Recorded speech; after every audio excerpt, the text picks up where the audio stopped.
গ্রেপ্তার চলছে, তার বিরুদ্ধে আমার গভীর উদ্বেগ ও ক্ষোভ প্রকাশ করতে চাই।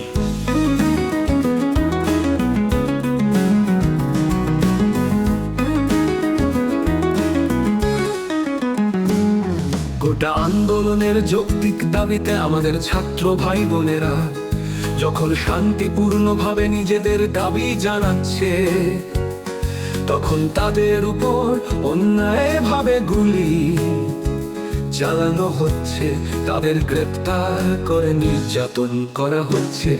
এটি কোনোভাবেই গ্রহণযোগ্য নয়।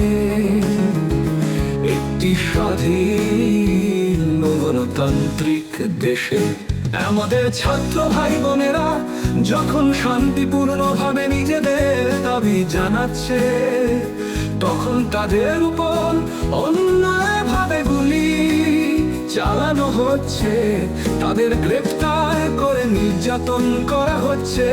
এটি কোনোভাবেই গ্রহণযোগ্য নয়।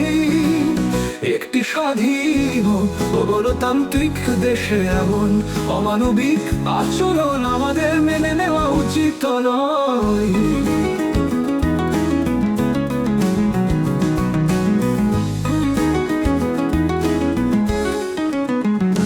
আমরা সরকারের কাছে জোরালোভাবে দাবি জানাই, অবিলম্বে এই অত্যাচার বন্ধ করুন এবং গ্রেপ্তারকৃতদের মুক্তি দিন।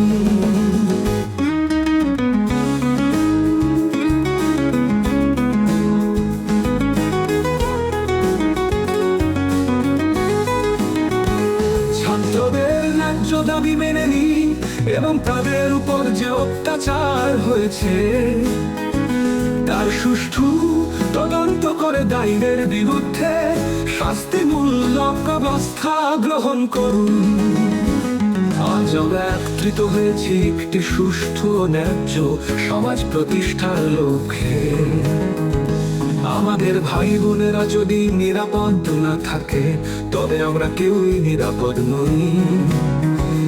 আমরা সকলেই একত্রিত হয়ে এই অন্যায়ের বিরুদ্ধে আওয়াজ তুলব, যতক্ষণ না আমাদের দাবির প্রতি সুবিচার করা হয়।